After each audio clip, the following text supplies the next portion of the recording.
परमेश्वर पिता हजुरलाई अनगिन्ती धन्यवाद गर्छु। साँच्चै तपाईँको पवित्र आत्मा सत्य ईश्वर हुनुहुन्छ भनेर हामी सम्पूर्णलाई सही बाटो र सही बाटो चिनाइरहनु हुने दोकान गर्नु सुस्लामा हजुर प्रकाश समिति उहाँको समस्त परिवारमा टाढैबाट भए पनि शिर झुकाइनु र त्यसै बनाउँदै तपाईँले मैले मात्र यो सत्य कुरा खाएर हुँदैन, सम्पूर्णलाई सत्य बाटोमा मैले पनि फिराउनु पर्छ भन्ने उच्च विचार अनि महान सोच राख्दै आफ्नो जडेर सम्पूर्णलाई उज्यालो दिँदै अगाडि बढिरहनु हुने मेरो आत्मिक बुवा र बद्र सर हजुर त्यसैलाई सच्चाइ केन्द्र नेपाल चिनाइदिनु भयो। मेरो दिदीले तिमीलाई सदा सर्वदा ईश्वरको परिपूर्ण आशिष पनि साथै मलाई ग्रहण गर्ने गरिदिनु भयो हजुर। साथीमा हजुर जो हुनुहुन्छ जस्तो अवस्थामा हुनुहुन्छ उहाँलाई पनि सदा सर्वदा ईश्वरको परिपूर्ण आशिष परिरहोस् भन्न चाहन्छु। त्यसैले आजको व्यक्त गर्न चाहन्छु। साथै यो अनुभागमा रहेर साथमा हात दिएर हामी सम्पूर्ण अगाडि बढाइरहनु हुने लिडर सरलाई हजुरहरूप्रति पनि भविष्यको तर्फबाट सिद्ध गर्न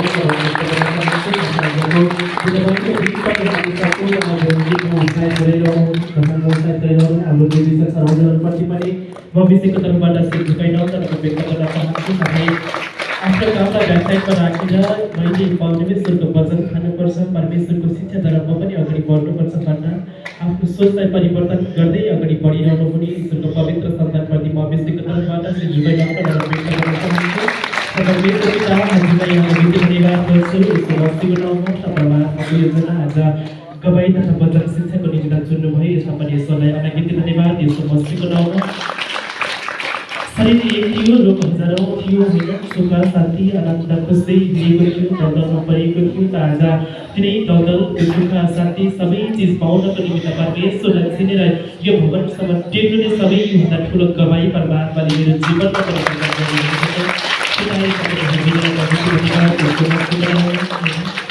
हिजोको दिन त्यस्तो थियो, लड्दिएको जीवन थियो, लड्दै गरेको थियो, कुहिएको शरीर थियो, गलेको शरीर थियो होइन। आज त्यो सबै शरीरमा भएका हजारौँ रोगलाई यस्तो मसिमा दूर गर्दै भन्न चक्कै राखेर बोल्न सक्ने योग्य, सम्पूर्णका माझमा खडा भएर भन्न सक्ने योग्य भने परमात्माले मलाई हामी सम्पूर्णलाई बनाउनु भएको छ। यस्तो अग्रोज महान परमेश्वर पिताको निमित्त एकचोटि जीवन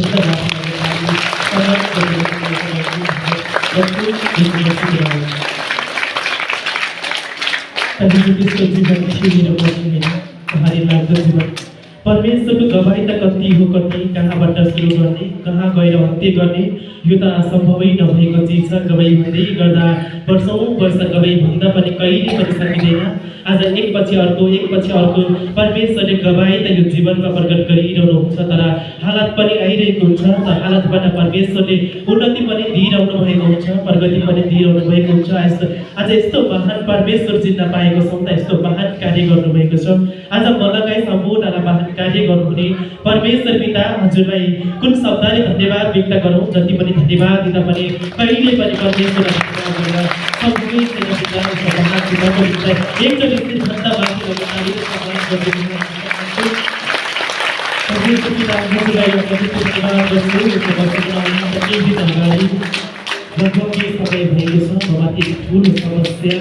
परमेश्वरले दिनुभएको हालत परमेश्वरद्वारा आएको पिता। त्यो दुष्टले हालत दिएको छ मेरो जीवनमा, तर त्यो दुष्टले हालत दिएको छ परमेश्वरले त्यो दुष्टले दिएको हालतबाट मलाई उच्च स्तरमा राख्नु रहेछ। मैले त्यो हालतलाई हेर्दै हिँडेर हिजोको दिनमा केही समय भएको थियो, शरीरबाट एकदमै धेरै ब्लड बगेको, एकदमै धेरै रगत बगेको। अरू बेलामा रगत बग्दा कहिले पनि मलाई मेरो शरीर गलेको जस्तो महसुस हुँदैन थियो, कहिले पनि म कमजोर फिल भएको हुँदैन थियो। तर केही दिन अगाडि यति धेरै गाह्रो भयो कि जब भवनमा आएर बसेको 1 महिना मात्र क्रस भएको थियो। 1 महिना क्रस हुने बित्तिकै शरीरबाट मुखबाट ब्लड बगेको ननस्टप ब्लड बग्यो। मैले कसैलाई पनि यो कुरा भन्ने साहस नै गरिनँ, किनभने मैले यो सबै कुरा अरूलाई भनेर नै म त परमेश्वरको सन्तान हो पिता। सबै कुरा मैले हजुरलाई सुम्पेको छु। यो सबै कुरा हजुरले मेरो निमित्त मेरो शरीरमा भएको सबै रोगलाई हटाएर हिजोको दिनमा त्यस्तो गलेको शरीरलाई त हजुरले हटाएर सबै कुरा ठिक छ भन्न सक्ने योग्य बनाउनु भयो भने यो ब्लड त मेरो लागि केही दिन यो ब्लड छ। यो पनि मैले हजुरलाई सुम्पेको छु।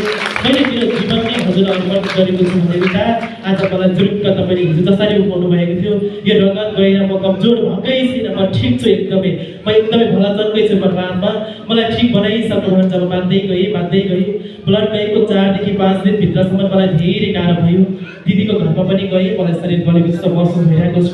मम्मी हजुर पनि आउनुभएको थियो, शरीर गलेकै छैन भने। यहाँ हाम्रो म्याम हजुर आउनुभएको थियो, उहाँलाई पनि भने।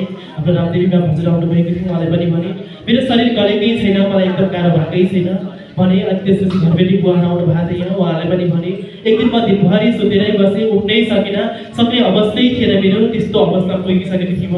तर मैले त्यो सुत्दा पनि ईश्वर हजुर मेरो हातमा हुनुहुन्छ परमात्मा, मलाई ठिक बनाइसक्नु भयो, हालत त केही पनि होइन, म यसलाई हेर्दै हेर्दिनँ, मेरो जीवनमा यो छँदै छैन भन्दै माग्दै गरेँ तर आँखाबाट आँसु पनि झर्छ।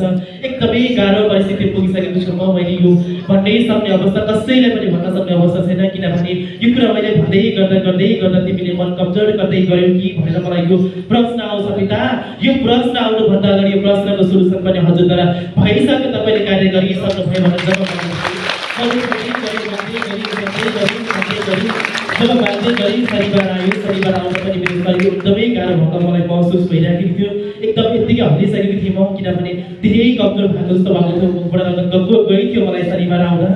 तर त्यो समस्या मेरो निम्ति परमेश्वरले त्यो समस्याबाट यस्तो चिज मैले पाएँ कि जीवनमा मैले आज 24 पुरा पुगेर 25 वर्ष क्रस हुँदै गर्दा पनि नपाएको खुसी परमेश्वरले मेरो निम्ति आइतबार जुटाइदिनु भएको रहेछ।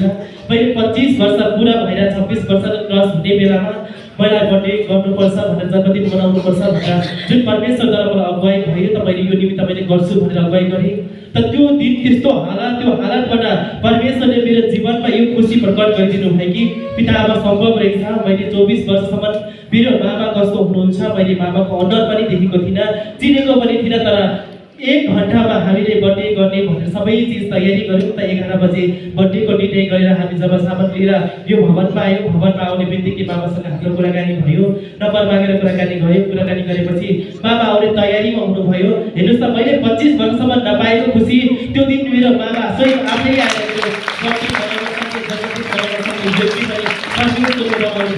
आज यस्तो विश्वास परमेश्वरको कसैले परमेश्वरको बारेमा नराम्रो बोल्छ भने पिता यो मेरो निम्ति नराम्रो बोलेको होइन, यो हजुरको निम्ति नराम्रो बोलेको। उहाँले नराम्रो बोल्दै हुनुहुन्छ भने उहाँलाई पनि सद्बुद्धि ज्ञान हजुरले दिइसक्नु भयो, उहाँले पाइसक्यो भने जब मन उठाएर ढुक्क भएर उहाँको निम्ति लाग्नुहुन्छ, उहाँ एकछिन बक्सिएर आउनुहुन्छ। आज यस्तो परमेश्वर चिन्न पाएको छु। त्यो हालतलाई हेरेको भए मेरो शरीरमा ब्लड गयो, म मर्दैछु भन्ने सोच्दै हिँडेको भए आज म यो भवनमा आएर बोल्न सक्ने हुँदिनँ थिएँ। त्यो हालतलाई हेर्दै यो हालत छँदै छैन भन्दै गएँ त परमेश्वरले त्यो दिन मेरो लागि खुसीको खबर लिएर आउनुभएको रहेछ। मैले नचिनेको व्यक्ति, पाउँदै नपाएको व्यक्ति, आशै नगरेको व्यक्ति आज 24-25 वर्ष क्रस हुँदा पनि मामा कस्तो हुनुहुन्छ भनेर नदेखेको व्यक्ति त्यो दिन जन्मदिनको दिन बाबालाई टुप्लुक यही भवनमा परमेश्वरले मेरो जीवनमा यस्तो ठुलो तपाईँ परमेश्वरले प्रकट गर्नुभएको छ होइन। यति महान परमेश्वर हुनुहुन्छ। आज मैले परमेश्वरको कार्य होइन यो भवनबाट मात्र हुँदैन, पिताको प्रशंसा, पिताको वचन जति सुने पनि त्यति नै हामी बलियो बन्छौँ, धारिलो बन्छौँ भन्ने मन जब परमेश्वरले मेरो दिमागमा हालिदिनु भयो, मेरो आत्मामा हालिदिनु भयो, तब मैले परमेश्वरको यो राज्य मात्र नभएर टेक्टक लाइफद्वारा राज्य चलाएँ। आज यति व्यक्तिले चिन्नुहुन्छ, यस्तो ठुलो गवाई परमेश्वरले त्यो लाइफद्वारा प्रकट गर्नुहुन्छ कि त्यो गवाई सुन्दा पनि मेरो जीवनमा त त्यो गवाई केही होइन रहेछ, म त एकदमै ठिक रहेछु भन्ने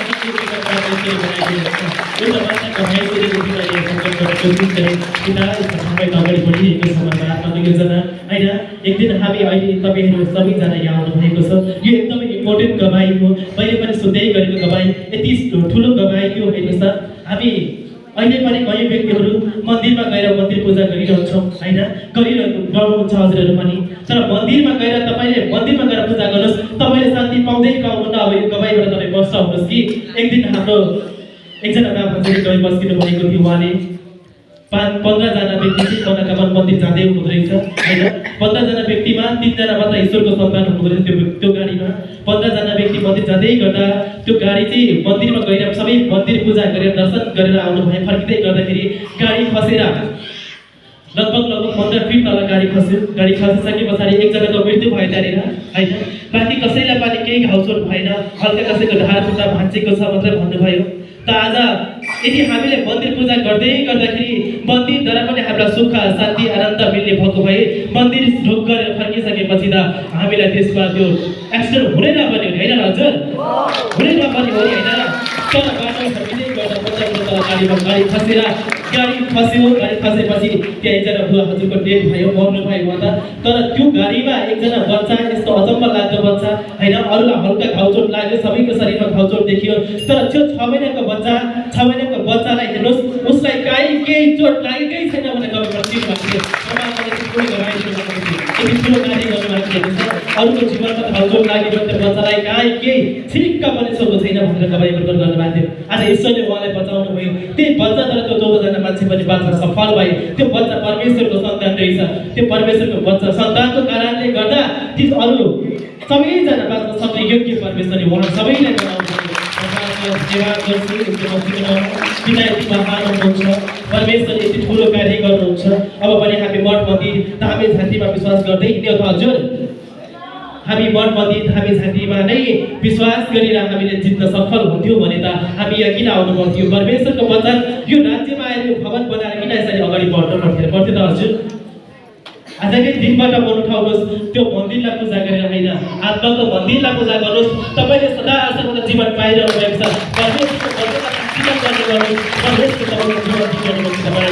हरेक दिन तपाईँको हरेक योजना परमेश्वर अगाडि बढिरहनु भएको छ पिताजीलाई सबै कुरा सुम्पिनुहोस् सबै कुरा पिताजीलाई लाउनुहोस् अल्लो घरको दिदीलाई पलाउनुको दिदीलाई होइन परमेश्वरलाई कुरा लाउनुहोस् तपाईँको परमेश्वरले सबै कुरा परमेश्वरले सुनिसक्नुभयो सबै काम गर्न भइसक्नुहुँदै सबै फेरि अगाडि बढेको छ पिता हजुरलाई अलिकति धन्यवाद गर्छु यस्तो बसेको ठाउँमा परमेश्वरको योजना अनुसार आज यति बोल्ने चाहस गरी किनभने गवाई त कति हो कति जति बोल्यो त्यति बोलौँ लाग्छ यो माइक समयपछि छोड्न मनै लाग्दैन तैँले गवाई यिनै वचनद्वारा हजुरहरूको घर परिवार इष्टमित्र समाज दिल दिमाग सम्पूर्णलाई यसै गवाई तथा वचन शिक्षाले अमृतमय काम गर्न भइसके भन्दै म पनि यो स्थानबाट बिताउने अनुमति लिन्छु हस्त नमस्ते